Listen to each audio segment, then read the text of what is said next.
Well, thank you so much, Rina Shah, for being with me today on the WaveCapital's guest speaker series on relationship building in a team environment. You're my 106th guest. How are you today, Rina? I love that. I'm doing great. Thanks for having me here. Yes, it's a pleasure having you on and speaking about relationship building in a team environment, what relationship building means to you, and what has it meant for your professional career. I ask all my guests this important question. What does relationship building mean to you, Rina, and how has it defined your career? My experience with relationship building really goes back to my family because I grew up in Southern West Virginia, which of course is quite rural and not exactly the epicenter of politics, but it was my family's story that really lit the fire in me pretty early. My dad and his family were displaced from Uganda by a dictator in the 1970s, and they lost everything overnight and they rebuilt it in the US. And a lot of when I was growing up, I heard about the relationships that they lost in Africa. There was a very tight-knit community of people from India originally. Now, my great-grandfather had immigrated to Uganda, and that was somewhere in the late 1800s. And so I'm sorry, I should say great-great. I'm getting my own family history wrong there, but no, it was the kind of thing that I knew what every generation, what having a home in Uganda meant to us. And when it was lost, the tales of all that kind of came out. And really, the grit that they had to have made its way down to me. That grit shaped me, actually. I dove into Capitol Hill right out of the gate after college, and working as a senior aide for two congressmen is kind of where I ended my career on Capitol Hill, handling everything from policy briefs to crisis communications. I got to see the confluence of the administrative, legislative, and political. It was very intense and it was like a boot camp for strategists. So instead of having campaign experience and then going off on my own, I actually went to Capitol Hill first and then went to campaigns.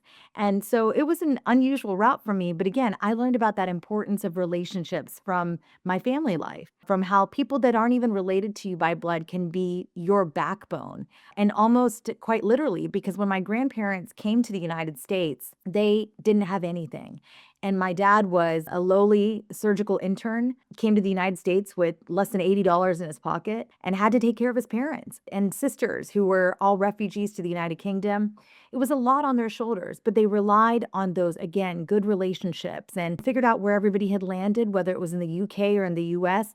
And growing up, summers involved going to see some of those people. So long car rides all the way up to Toronto from Southern West Virginia or to Florida or out west. These were just normal occurrences in my life. And again, it showed me how important it was to keep in touch with folks who had been part of your life in a very big way. So I saw that also amplified on Capitol Hill because that is what members of Congress do best is keep that relationship, that line of communication open with their constituents, open with the donors that had made it possible for them to run moneyed campaigns that could win. And so when I left Capitol Hill, I went to campaigns and soon after struck out on my own with a firm called Relax Strategies, which was my consulting firm. And I established that back in 2012. And so now we have come a long way from what we were originally doing, which was just political campaigns and strategic communications.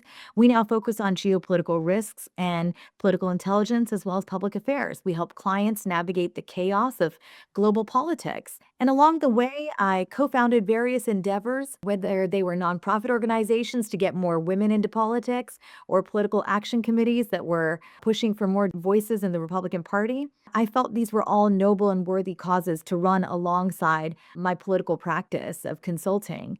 But I think we have to face it. The Republican Party needs fresh perspectives to stay relevant. And we can have a bigger, longer conversation about that. But the relationships I see Republicans having nowadays are quite different from the ones I saw the Republican National Committee brokering about over a decade ago. They were very concerned with getting more diverse demographics of the population into the Republican Party. And I think what right now I see is that the Republican Party is really facing a mix of high stakes wins and learning from the flops. And that almost kind of encapsulates my experience in the party and in politics in general. But I wouldn't trade it. It keeps life exciting. And again, one of the biggest takeaways I've had in my professional career is figuring out how very crucial relationships are and that they are best preserved in person, not by text. Yes, and you speak so fondly and eloquently about how much your family means to you and what it has meant for you, just looking at your family tree and seeing where it all started, and now as you look at it on a continuum of where you are today, and as a Republican who has seen those unprecedented changes occur over the course of a decade, I'm sure you have seen and met people who remind you of your family because they have been spread out all across the country. But also, when you look at the Republican Party today, where Donald Trump is president for a second time, how do you reconcile with the fact that we may never see a Republican Party of old again? And how has that shaped your thinking or your approach to representing clients, where if they are more of the traditional Republican minded person like you are, that it's going to be very interesting how certain adaptations will be hard to even come across the plate, so to speak, because everything is a wild card with this administration, just like his first one. And so representing clients probably can be seen as a challenge for you. Look, politics has always been a blood sport, and I think it can be really ruthless at times. And we've seen that in the era of Trump because it's more visceral than ever before. And I think that also opens the door to understanding kind of how the world works right now. With technology, we have become very disconnected from the handshake and the need to touch one another, share a meal, break bread with folks we may not agree with. So I'm really hoping that comes back because at the end of the day, there's a generation of people that are President Trump's age that still value that and desire that. And younger people may not be sure that they desire it. But once you get people of various ages in the same room and you get people talking about what you've got in common, you can get so much more done than you ever thought. So I always say that we've got to start by finding our common ground. It's a very simple life lesson that people have heard over time in various ways. It's almost a cliche, but it's sometimes that very elementary sort of tactic that works when you're up against what may feel like a giant, something that is impenetrable. Trump world has been penetrated by people that are able to show the president and his acolytes what they have in common with them. And so I implore folks to try to find that common ground. When you're seeking to pass legislation that serves the general public, it's easier to do. When you're seeking to pass legislation that only helps a select few, it's kind of one of those things then. You have to get creative. And that's not the type of lawmaking I think many people are genuinely interested in. Because if you look at the makeup of Congress, it is not young. It is instead made up of very much older Americans. We look across the country and the average retirement age is somewhere between 61 and 67. And in Congress, what we've got are people staying until their demise. And that's a really big problem. But instead of focusing on that, I choose to say, well, who are the people that we can look at to see who we have something in common with? And I'll give you an example here for a moment. I'm not a lobbyist, but I end up advising, again, companies that want to do business at the federal level, that want to understand how whatever's coming down the pike federally is going to impact their business. They want intelligence. They want to make sure that their business is able to weather the storms and the whims of Washington. Now, with, again, President Trump, we've got an executive like none other. We've got somebody that on any given day of the week is going to pick the option that serves himself. And that's not something we've really seen in the modern presidency. One could argue Obama did it. Another could argue that George W. Bush did it, and even Clinton to some extent. But I say let's focus on the here and now. And the here and now means that you look at somebody's track record of their votes, for example, and you see who's maybe standing up for one particular type of way of things. Maybe who's going to be on the side of, say, the American creator, somebody who's creating digital content. That's a new frontier that Congress hasn't really had to deal with. Creators are sometimes people whose entire business comes from monetizing what they're putting online. So when I was looking to do that, this was the example I wanted to get to, is I was looking for a member of Congress on the Republican side that was actually pretty supportive of the vote to keep TikTok alive, so to speak. And so if you followed any of that, you know that These are, again, new subjects for Congress. So Congress needs education on the matter. But also, you can't write somebody off just because they're a Trump supporter and you're not. You got to go and see their track record of how they voted so that you can maybe have a decent chance of looking at how they may vote the next time on something related to a previous vote. That's how we do things. It's very simple. It's not rocket science, but it's where relationships matter. It's where your approach matters. And it's where sometimes you got to hang up your own political views in sort of support of getting the bigger picture, the bigger goal and objective achieved. Yes, I hear what you're saying, and you make all valid points. And when you think of the Democratic Party, as a Republican, it's easy to look at the Democratic Party and say, this is the opposition.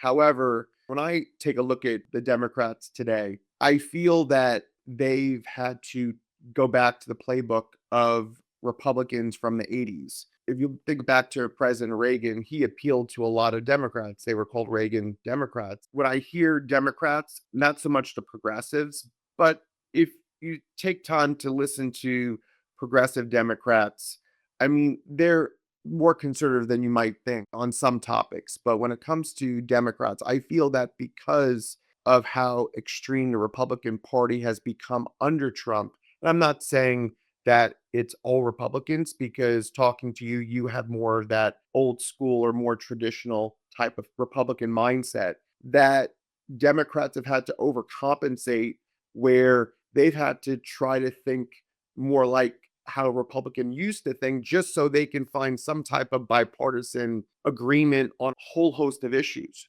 So is it easier for you to talk to a Democrat or whether it's a moderate Democrat or whether it's progressive Democrat, because when it comes to common sense or when it comes to trying to seek common ground, that you feel like they're at least open to listening to you or listening to your ideas and really taking it line by line. How could we accomplish this today? What are the top five or top three things that we can agree on so we could put forth legislation in a bipartisan fashion? Because if you talk to maybe the extreme part of the Republican Party under Trump who have a MAGA view of the world, let alone this country, they're probably not going to want to entertain anything that even a Republican in name only, a rhino, as they tragically call people, which I feel is so insulting because I think that President Trump has not allowed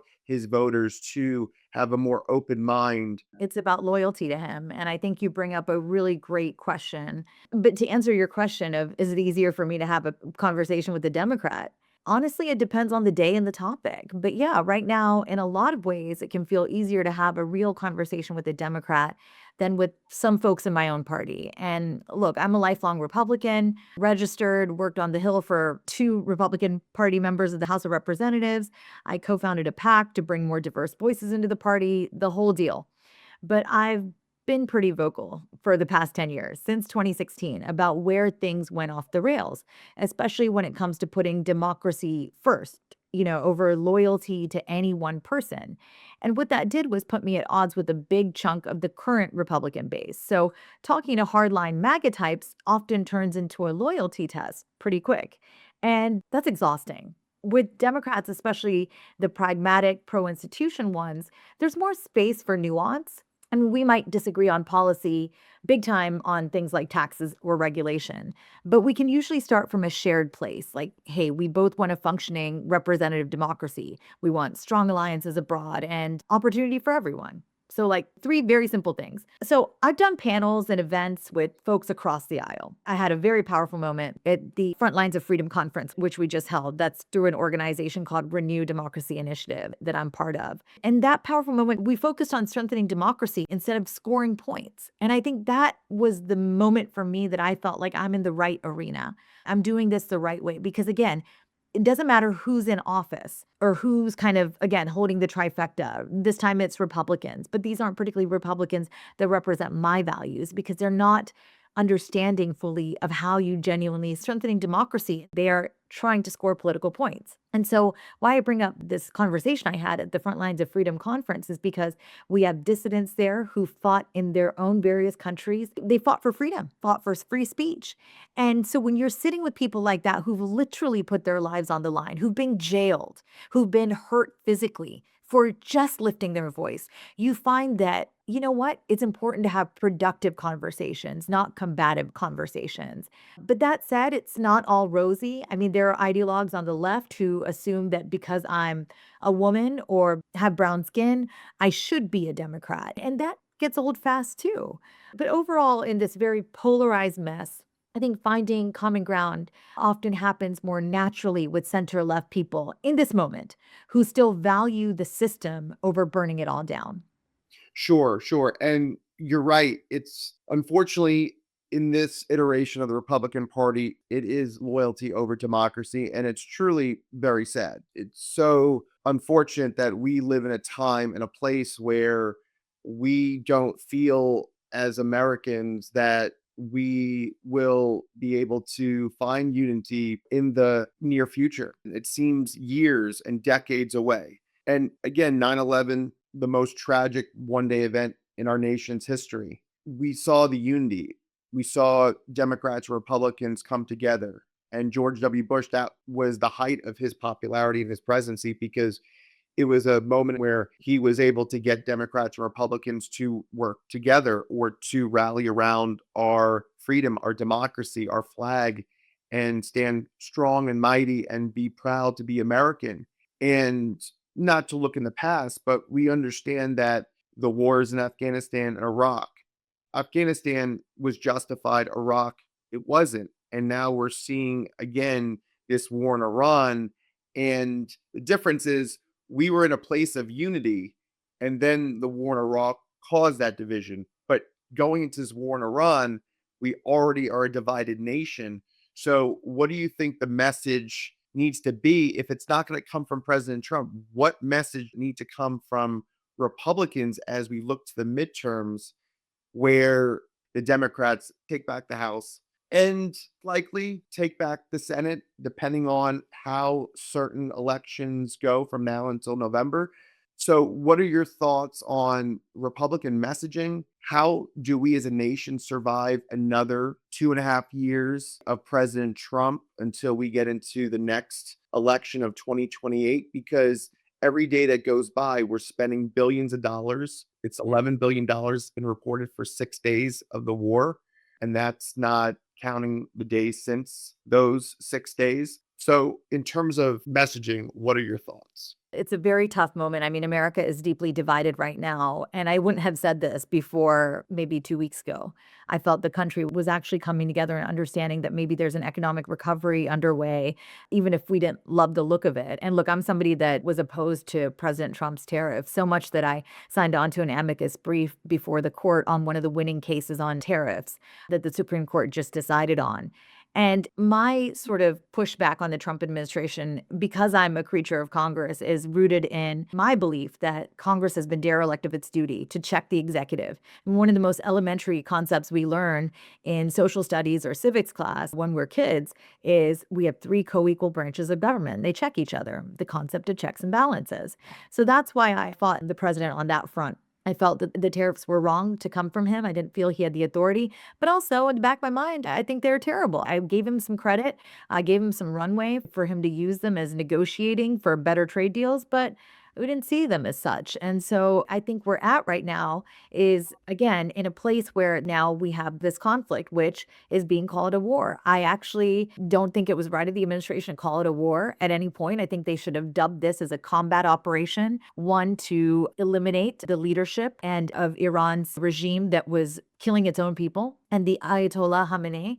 I think it was good that we were able to knock him off. We had the intelligence to do so, and we did so. But now his son is in power. And so we're talking about a war stretching past the 1 week mark and dividing fellow Americans. So I wanted people to understand why I felt we weren't divided before now. But war has that effect. When we spend billions upon billions of dollars abroad, you see people feeling quite riled up about it, that either this was necessary or unnecessary. You take a camp. You can't be somewhere in the middle. And if you are, it's not for very long. So back to where we are right now with this war in Iran being amplified in real time. I mean, we've got families who are worrying about gas prices spiking because of the Strait of Hormuz disruptions, troops who are in harm's way, and headlines about strikes and retaliation that feel like they could really drag on. So you weren't wrong by saying this is all reminiscent of past entanglements.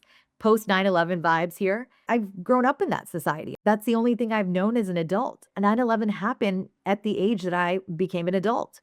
And so this has been my adult life, living in that reality. And for millions of Americans, it's the same. But I think now the stakes are much higher because of the nukes, because of proxies, and because of global energy, right? So those are three things we need to keep in perspective. But the division shows up everywhere. Even some Republicans see this as a decisive blow against a very long time threat. And they're cheering on essentially leadership and nuclear sites as strength after years of failed talks. And I don't disagree with them. But others, like me, are asking, okay, but what's the end game? We took out Khamenei, degraded capabilities, but the regime change by airstrike rarely sticks without massive follow through. And we've seen how that plays out both in Iraq and in Afghanistan. And my family story, fleeing a dictator in Uganda, makes me hyper aware of all this. I mean, toppling tyrants sounds noble, but chaos really can follow if there's no clear plan for what comes next. And I think, especially when you're risking broader escalation or another forever war like this, you're more likely to lose the support of your own people. And honestly, all that said, the partisan split here is exhausting. I mean, Democrats are hammering illegal war and Trump's adventure, while there are parts of the Republican base that demand a full commitment or they label any caution as weakness. And I think that's too binary. It's either all in hawk or anti war dove. And that just leaves no room for the pragmatic middle where most Americans live. Like I said, it's become a situation where we have to choose a side almost, and we're hammered for not quickly taking to one side or the other. But I think where most Americans are at on this is they support degrading threats like Iran's missiles and nuclear program, but they back our allies like Israel. And then at the same time, they demand a strategy that does not bankrupt us or cost more American lives than necessary. So I think to answer your question, as we barrel towards midterms in November, it's Republicans who need to deliver a clear, unified message that cuts through the noise. They need to say country first, not endless conflict. And we win when we project through smart power. And that's targeted actions to prevent Iran from going nuclear. That's robust diplomacy, even if it's indirect, because that can create off ramps. And then you also need alliances that share the burden here. And lastly, and probably most importantly, is no blank checks for open ended wars. So I think it's the Republicans' job to tell voters that we will protect American interests here, and you can trust us to do that. But voters want to know that freedom abroad is also going to be protected too without repeating the mistakes of the past. So again, this is a situation where they have to say, we're not going to enter into any more nation building quagmires. We're also not going to do appeasement. And they should tie it to pocketbook issues here, things like stable energy, secure borders, because instability spills over all the time. And then the most important part, because this is kind of coming off the Biden train, is economic strength at home. So Republicans need to kind of take that ball back into their court and say, we're going to work on this. Whatever Trump does, we'll check it. But we are going to focus on economic strength here at home. And I think that's kind of where you get the right mix with people because, look, I'm a Republican because I believe in freedom, opportunity, and a strong defense, but not blind loyalty. I think the party that owns that kind of message, principled, forward looking, not reactionary, they're going to connect with the independents and the weary voters who want leadership and not more division. So we've got to show the Republicans that we're the adults in the room who can handle tough choices without turning everything into a loyalty test. And that's how we could earn trust heading into 2026 and beyond. Yes, and when I think back to President Biden's time and when he beat Trump in 2020 and we were going through a global pandemic, COVID-19 was rampant throughout the world. And when I think about how we were a nation sick and the world was sick from this horrific disease that we didn't understand, and to Trump's administration's credit, Operation Warp Speed did get out of the gate, but Trump was running interference because he was putting his own personal agenda saying that, COVID will go away and it's not going to be a big deal. And it was President Biden who had to be the adult in the room and make sure that everybody was getting their boosters, everybody was getting their vaccines, so we can get back to a place where once supply chain disruption was no more and our economy was starting to stabilize again and jobs are being created. 16 million jobs were created. I know that Republicans will point to some of them were what they like to call bounce back jobs. But if you look at it from the standpoint of getting America back to work and being one of the most productive Congresses in terms of, yes, with Democratic leadership in the first couple of years during the Biden administration, they were able to pass landmark legislation. But I feel that whether you are someone who, okay, as a Republican, you might not have been big on every Biden policy, or you may have had disagreements of how much money needs to be allocated to some of these key legislative packages that have to be signed by President Biden. But at the end of the day, if you look at Biden's economic numbers, especially in his last year in office, the number of jobs that were created versus the number of jobs that Trump created in his first year in office, the golden age never came. And not only did the golden age not come, but you talk about the global tariffs, right? The Supreme Court in a 6-3 ruling said that Trump's tariffs are unconstitutional.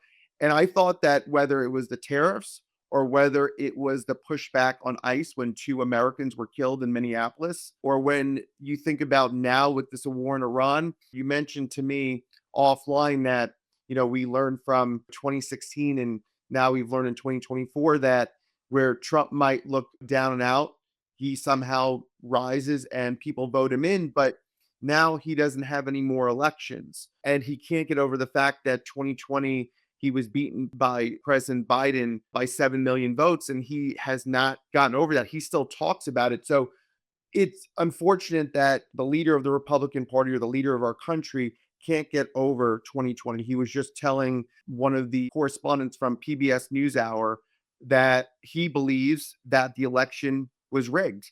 They're seizing voting records in the state of Arizona, and still he can't get over the fact that the election in his mind is rigged, which there is no evidence whatsoever. Attorney General Barr, his attorney general, toward the end of his first administration, said that there is no widespread voter fraud. There would not have been anything remotely that should make any American feel that 2020 was a rigged election, because it wasn't. We have free and fair elections in the United States of America. Thank you very much, President Trump, but we don't need your input.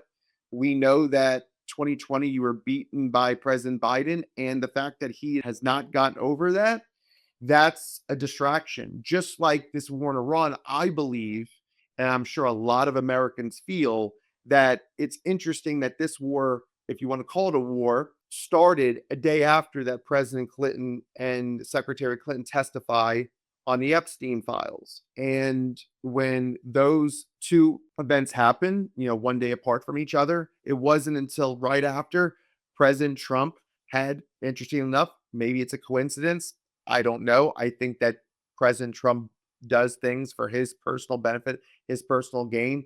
If something's happening here, you have to look over there because he wants to distract.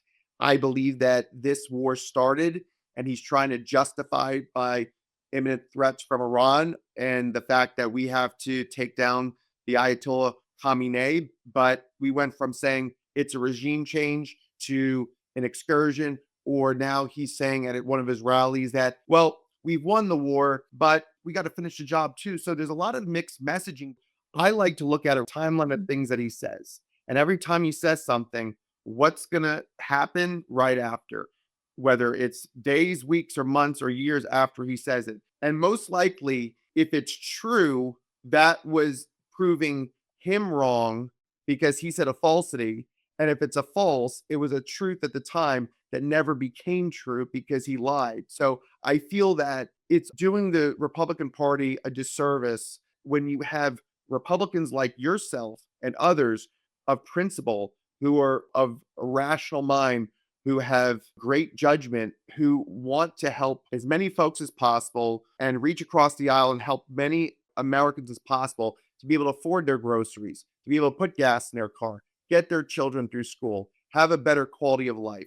feel safe and protected in their communities, that I hope that for the sake of the midterms, if it is somewhat of a cleanse of the Republican Party to get beaten so badly by the Democrats this November, that Republicans go back to the drawing board and say, okay, who do we have on top of the ticket for 2028? Do we really want it to be Marco Rubio or JD Vance? Or do we want it to be a John McCain type or a Mitt Romney type, a Paul Ryan type, a Ronald Reagan type, whomever has a legitimate chance to beat somebody like Governor Gavin Newsom or Governor Wes Moore or Governor Josh Shapiro or whomever? Because me personally, I think Governor Gavin Newsom will be the next president of the United States. And I'm not saying that because he's a Democrat. I'm saying that because he's the only one in the Democratic Party who has gone to great lengths to fight back President Trump, who saw an assault on his city of Los Angeles with the National Guard being deployed by President Trump and usurping Governor Newsom's authority and having ICE around a very important Proposition 50 rally that Governor Newsom is holding. So, what is the Republican Party going to do about messaging, which I know that we've covered, but you can emphasize if there's something that we haven't covered yet. What is the Republican Party going to do about having the right candidate? And three, how are we going to get out of this war? There have been reports, I'm sure you've seen the last 24 hours, about potential Iranian drone strikes in California, which Governor Newsom just said that there's not an imminent threat at this time. I feel that we might have gotten ourselves into a point of no return because when you see President Trump, he doesn't want to have any blame on the US for the over 165 children that were killed in the Iranian school, which now there have been early reports saying that most likely was from our US missile strikes. It wasn't from Iran. So now we have to worry about a Department of Defense or Department of War, whatever you want to call it, not wanting blame on the US, but trying to blame Iran. But we know where investigations go, whether it's Kristi Noem, who can't run an investigation what happened in Minneapolis, but we're now seeing that investigation. Who knows if that's going to be an investigation we can believe in, and who knows if this administration will ever admit that it was our US missile that hurt, unfortunately, and killed those innocent children and all those people that worked in that school because our intelligence was outdated as it's been reported. So those are the three things: candidate for 2028, the messaging for Iran, and trying to figure out how to regroup from these 2026 losses in the midterms. The Trump lies question there you had about me, how do we deal with them? How do we Republicans who are far more principled deal with them? It's a doozy, and it absolutely puts folks like me in a real bind. As a principled Republican who's been calling out this president's BS since 2016, including as the first ever never Trump delegate to the Republican National Convention in 2016, it's very frustrating for me to watch the party tie itself in knots, defending stuff that is just simply not true. I mean, take the Iran war, for example. Trump's out there claiming total victory one day, then admitting we're not done the next, or even blaming Iran for a US missile strike that hit a girl's school. I mean, killing kids, no less. I have no words for that. I'm so disturbed by that. I cannot put it into words. But I think this is a man who we know fights all the evidence at every turn. Video evidence has shown that it was our Tomahawk that hit the school, but he doubles down. And that's classic Trump for you. Bend reality to fit the narrative, whether it's election denial or war updates. And honestly, it erodes trust, not just with voters, but with our allies and even our own troops, because he is the commander in chief. And I think for principled Republicans, it also creates a real squeeze heading into the midterms. And that's not something I'm saying lightly. I mean, it's a moment where we're the ones who believe in facts, fiscal responsibility, and strong but smart defense, not endless spin cycles. But when the party's top voice keeps peddling falsehoods, it forces Republicans to choose. Either you toe the line and lose credibility, or you speak up and risk getting the Rhino label from the MAGA crowd. And Rhino label means Republican in name only. That's what the MAGA crowd loves to do. They love to put that label on people like me. But I've been there. Again, criticized terrorists. I've criticized stock trading scandals on both sides, I must add, or loyalty tests. And it is not easy, but it is necessary if we want to build a Republican Party that is about principles over personality. And I want people to hear that. It is necessary if that's the end goal. This country loves to say we have a multi-party system. We do not. We basically have a duopoly. And so you've got to pick a side. Now, increasingly, Americans are going to the middle where they want to be independents and they are feeling politically homeless. And neither party is really doing much about that. They're, in fact, getting worse. They're catering more and more to the extremes within the party. So, look, on the messaging, I think the Republicans need to pivot hard. They need to own the truths, even the uncomfortable ones. They need to admit the costs of this war, which is 11 billion in the first week alone. Spiking gas prices is happening. I mean, every time you look, again, yet another spike. And there's no clear exit. So I think what they need to do is focus on what voters care about and say, we're defending freedom and allies like Israel, but we'll do it responsibly. We'll do it without bankrupting America or ignoring diplomacy. And I think they need to ditch the bombast for substance as well. That's the real deal here. They need to talk about energy independence. They need to talk about economic stability and real security. That is the stuff that sticks. Look, the risk always is if the Republican Party keeps amplifying the lies, then we'll alienate the independents and the moderates who are sick of the chaos. Midterms are always about winning hearts, not just bases.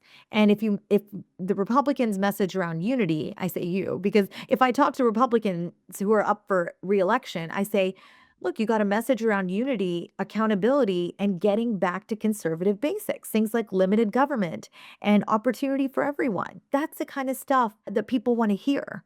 And that's the kind of stuff that can actually cross party lines in times. But as for 2028, I think having the right candidate, it's a matter of whether the party as a whole is ready to step back and hand it over to fresh faces. So, yeah, not people like JD Vance, not people like Marco Rubio. But I say it's possible because Trumpism's grip is loosening with every misstep like this war. And I think it's a time and the moment is right for principled voices needing to step up and push for candidates who prioritize country over a cult. My work over the past 10 years with political action committees and pro democracy groups is all about that. Find the diverse, forward thinking, right of center people who can win without the drama. And if we don't evolve, then what we risk is again handing 2028 to the Democrats on a platter. But I'm optimistic that there's a hunger for authenticity in the party. I really am. And I am optimistic on getting out of the war. I know that's a question you had for me. I don't agree that we're at the point of no return, but it is getting dicey. The strikes took out Khamenei and degraded nukes and missiles. That is true. And that's also progress against a very real threat. I get it. Iran's retaliating hard. They're hitting bases and allies. I could not have predicted that. And then the California drone threat, it's from an FBI memo about unverified aspirations for sea-launched UAVs, is what they're called. So, yes, officials are downplaying it a bit, but there is no specific, real credible intel on it right now. But I see the other side. Like I just said, in the same breath, I can say still it's a wake-up call. Iran has proxies and capabilities. So escalation always risks the spillover effect.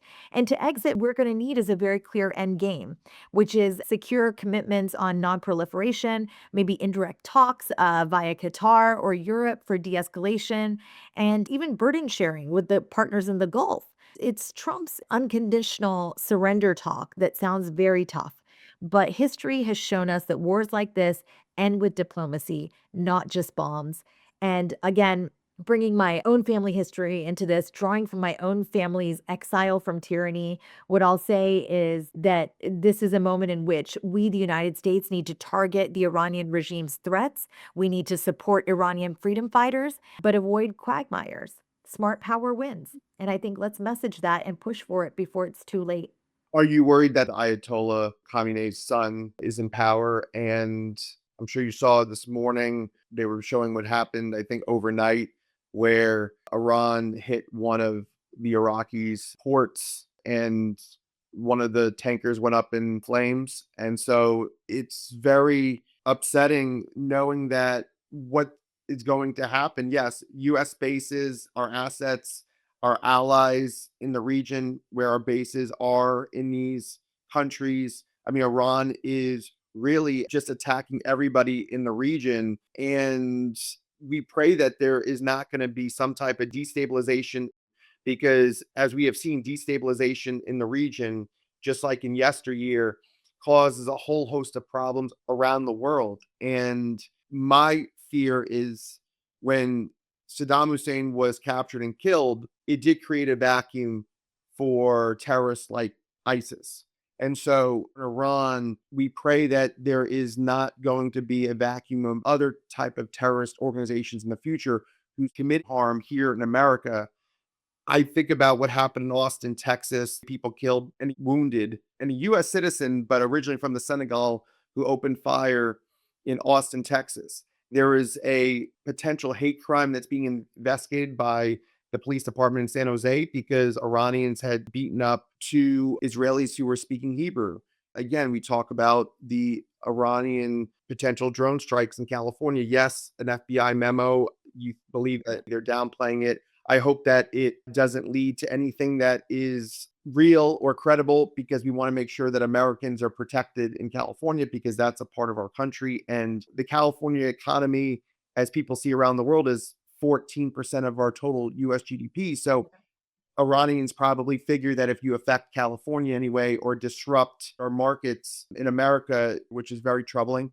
And then we see what happened outside of Mayor Zoran Mamdani's office in New York City, where people had to be apprehended, and that was all chaotic too. So I know that what's happening abroad, as we've seen in the past, there is spillover effects on our shores here domestically because there could be one-off incidents where, God forbid, someone gets inspired or sleeper cells that are planted in the US.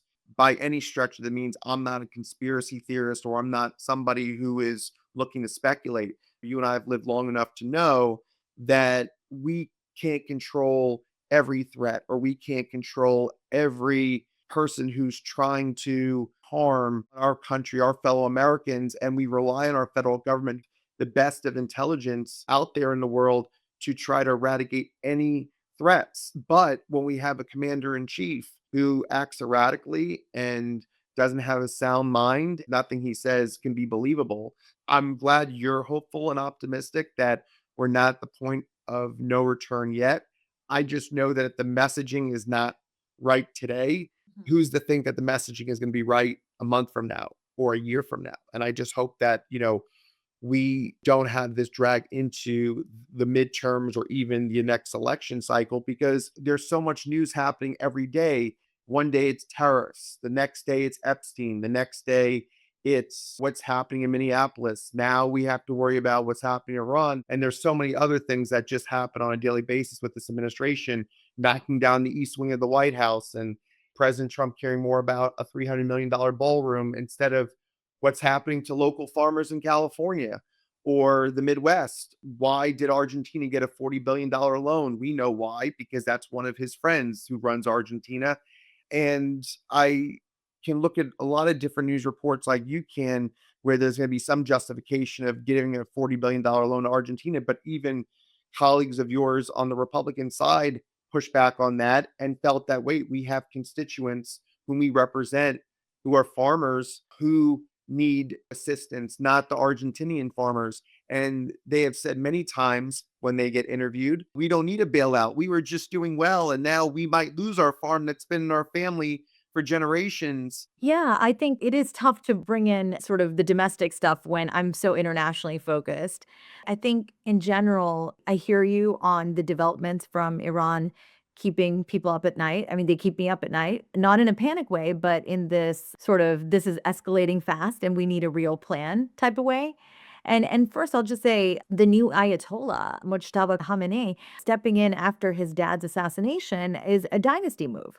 And I'm not surprised by it. And it also sends a very defiant signal that we're not backing down and the regime's continuity is locked in with somebody even more tied in to the hardliners and IRGC. I'm not entirely sure that's true, but from what we've seen in his first statement, he's vowing to keep the Strait of Hormuz closed as leverage. He's targeting U.S. bases unless they're shut down. And he's saying he wants to avenge every death, including civilians in those strikes. So it's not a moderate pivot. If anything, it could harden Iran's posture because he's got IRGC backing and no incentive to look weak right out of the gate. So that worries me because it makes de-escalation harder. Regimes like this, they don't fold easily when the leadership feels personally threatened. And Like I said, I've learned a lot about this from my own family's experience and from my studies. When we're talking about dictatorships, I know that top down oppression can dig in deeper when the throne changes hands within the family. And we're not seeing reform, we're seeing entrenchment, and that really could prolong the conflict. But am I worried?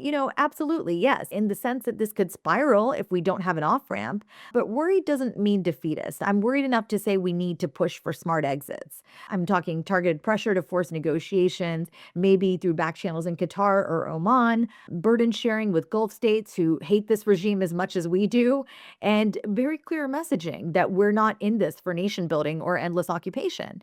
And I think we ought to support Israel's security. We should back the pro freedom voices inside Iran, the women's movement, for example, the dissidents. But we also have to be very careful about avoiding the trap of another quagmire that drains us while this regime survives. Yes, and when you were talking, I was thinking about, as you were discussing about regime change and it's a dynasty move, when I read reports that Russia and China are assisting Iran in locating US assets to target, and then you have Steve Witkoff, you know, saying that President Vladimir Putin said that they're not assisting Iran in targeting US assets. We're very intelligent people. You can't believe anything that comes out of the Kremlin. You can't believe anything that comes out of Russia. Mm-mm. Of course they're assisting Iran. Of course, they're wanting to, again, and this has been going back decades, trying to destabilize the West. It's a power play, it's a power move. They see what Trump did in Venezuela, taking out Maduro, trying to justify that Venezuelan oil is very valuable, but a lot of people from ExxonMobil on down have said that that oil, you can't invest in that oil. He's trying to do a regime change in Iran, and we've talked about it at length on my podcast, and the fact that now he has his sights set on Cuba. And I'm saying to myself, this Monroe Doctrine, or how President Trump likes to call it the Donroe Doctrine, which I think is pathetic, that beating up on smaller, weaker countries and trying to have a regime change occur, whether it's Venezuela or Cuba or Iran, the next line you don't want to cross, if where the United States is, having the same mindset with Russia and China, which I don't believe we would, because that would really be World War III. That would be really Armageddon type of stuff. Because if you want to take out Iran for their nuclear capabilities, last year, President Trump and his administration, they felt pretty sure that they got all the material. They clearly have not. And so, okay, if you want to take out the Ayatollah, just like President Obama ordered the Navy SEALs to take out Osama bin Laden, just like under President Bush. Okay, you want to take out Saddam Hussein because your father, George H.W. Bush, wasn't able to do so during the Gulf War. However you look at it, if President Trump would have just went in there and said, we're just going to take out the Ayatollah, we're going to get in, we're going to get out, we're not going to have any casualties, and then you move on. Okay, I understand that. But maybe what he did in Venezuela is hard to do in Iran, because it's not that every country is going to react or not have the same type of retaliation, because they clearly don't. After Maduro was captured, there is no Delcy Rodriguez of Iran. Their version of Delcy Rodriguez is the Ayatollah's son, which is a different type of regime move. So I believe that that's why I'm not as hopeful about this war ending soon, but I appreciate your extraordinary level of expertise and someone who studies this every day, and someone like me who I can have a conversation with you who has studied it for a number of years as well, where and have been interviewed on television like you have and on different media platforms about why these topics need to be discussed and why everyday Americans need to know what's going on, because it's so easy for American citizens to just look in their pockets and say, okay, but what do we have to do today to take care of our families? What do we have to do today to get through each day? But it's tragic because not every American family in this country, although they see what's happening around the world, they don't know, or they're not mindful of, not because it's from a intelligence standpoint, it's just from the ability to be able to compartmentalize what's happening every day. So people like you and me who study this every day, who think about this every day, we can look at it from very granular terms and be able to dissect it. But for everyday Americans, they're worried about Iran, but they don't know, how is that going to affect me today? It may affect them 6 months from now, a year from now. And then when it does, they're not going to know what exactly affected me? I know I'm being affected, but what is it? And then that also changes people's viewpoints about midterms and every 4 years when we vote the next president into office, because people might have certain issues that matter to them of what matters in terms of who should be leading our country. But there are a lot of other issues that they haven't thought of that they come to find out, oh, I wish I knew that sooner because that could have changed my vote. So, final thoughts. Yeah, you just reminded me of this great new relationship, and it's been so nice to meet you and be here with you for this discussion because I think that's how relationships are built. Have the conversation, have uncomfortable conversations with people who are maybe nothing like you or who are like you, and regardless, you're going to grow your mind. And that's what relationships are all about, especially now in this era where we learn so much from these little black rectangles we carry around. But you did ask me a great question on relationship building. And I can just say, man, in this town, and especially right now with everything from the Iran war to midterm tensions, which are still months away, but we are already in midterm season officially. I mean, relationships are everything given those things. And DC can feel like a battlefield where everyone is picking sides, but the best wins come from the relationships that you build across those aisles and the lines.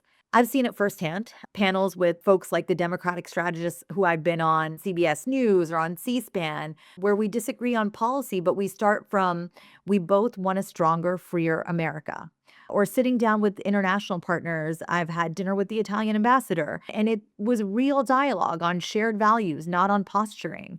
And I'll just say, it's not about agreeing on everything. Relationships are not about that. It's about listening, about finding common ground, as I mentioned earlier, on the big stuff, things like democracy, security, opportunity, and treating people like humans first, not putting them in boxes immediately. And again, I started out this conversation by saying my family story taught me all of this early, all those things that you've got to find common ground with people. You've got to listen to people and you've got to treat people like humans first, not look at what they can do for you, for example. When my family fled tyranny in Uganda and rebuilt here in the United States, relationships were not optional. And they aren't, even for me, who didn't have to go through that exact struggle.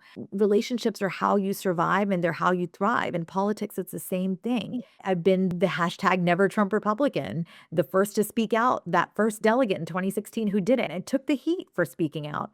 But those tough conversations with people that I've had over the years who disagree with me have led to the most meaningful alliances I've had. And the initiatives I've undertaken have been built on that. I've wanted to bring diverse voices into unique and new spaces without forcing some sort of conformity on people. And I think right now, with the war escalating, news strikes and oil spiking and threats rippling, we just need more of that. We don't need echo chambers. We need bridges. And Republicans, Democrats, independents, I want all of these groups to talk to each other like neighbors, not enemies, and ask questions, share stories, own your principles without demonizing the other side. I mean, I'm a living example of that. It's how we fix foreign policy messes by lowering the temperature at home and actually moving the country forward. So, my parting advice is just that folks should see the importance of investing in other people. Reach out even when it's uncomfortable. I think the strongest networks and the best ideas come from those unexpected connections.